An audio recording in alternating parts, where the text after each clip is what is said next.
இந்த காணொளி உங்களுக்கு உத்வேகம் தரக்கூடிய ஒரு காணொலியா இருக்கலாம். கடந்த காணொலியில் சொன்ன மாதிரி மாத்திரையில இருந்து ஹைவே பஸ் எடுத்து கொழும்பு போறதுதான் திட்டம். ஆனா என்னுடைய நண்பனை சந்திக்கிறதுக்காண்டி ஹாலி பஸ் எடுத்து அகன்கமவுல இறங்கினேன். சின்ன வயசுலேயே இலங்கையின் போர்ச்சூழல் காரணமாக குடும்பத்தோட பிரித்தானியாவுக்கு புலம்பெயர்ந்தவர். பிரித்தானியாவில் உயர்கல்வி முடிச்சுவிட்டு தொழில்நுட்ப துறையில வேலையும் செய்து கொண்டிருந்தவர். ஆனால் தான் செய்த வேலையோ இல்ல அந்த நாட்டில் இருப்பதோ அவருக்கு வாழ்க்கையில் மனநிறைவை தரவில்லை.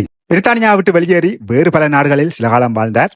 கடைசியா தனது தாய்நாடுதான் தனக்கு ஏற்ற இடம் என்று சொல்லி மீண்டும் இலங்கையில் குடியேறிவிட்டார். படிச்சு முடிச்சு வேலை செய்த தொழில்நுட்பத்துறையை விட்டுவிட்டு தன்னுடைய மனசுக்கு பிடிச்ச இசத்துறையை தேர்ந்தெடுத்து இன்னைக்கு சவுத்துல பெரிய ஒரு டிஜேயா இருக்கிறார். அது மட்டும் இல்ல, வெகு விரைவில் அவர் ஒரு தொழில் முனைவராகவும் ஆக போகிறார். இதை நான் உங்களோட பகிர்றதுக்கு காரணம், நம்மில் பல பேர் நமக்கு பிடிச்சதை விட்டுட்டு சூழ்நிலை காரணமாக நமக்கு பிடிக்காத செய்து கொண்டிருக்கிறோம். உங்களுக்கு பிடிச்ச மாதிரி உங்களுடைய வாழ்க்கையை நீங்க எந்த நேரத்திலும் மாத்திக்கொள்ளலாம். எதற்கும் காலம் கடந்து விடவில்லை. அகன்காமாவில நண்பனை சந்திச்சு விட்டு நேர கொழும்புல பலமையா தங்குற அதே ஹோட்டல். கொழும்பு சேரவே இரவு 7 மணியா போயிருந்தது. அதுக்கு பிறகு இன்னொரு நண்பனையும் போய் சந்திச்சுட்டு அங்கேயே கொத்திரட்டையும் சாப்பிட்டு படுத்தாச்சு. காலையில எழும்பி கோப்பி ஒன்றை போட்டு குடிச்சிட்டு பவுனியாக்கு போவோம்னு வெளிக்கிட்டேன். சரி போவோம் சாப்பிட்டு போவோம்னு அடிக்கடி போற சீட் கஃபேல போய் காலை சாப்பாட்டையும் சாப்பிட்டு கோப்பி ஒன்றையும் குடிச்சிட்டு அப்படியே நேர பஸ் எடுக்க போயிட்டேன். நோர்வேக்கு திரும்ப போறதுக்கான நேரமும் வந்துடுது. அடுத்த காணொலியில சந்திப்போம். அது வரைக்கும் நன்றி.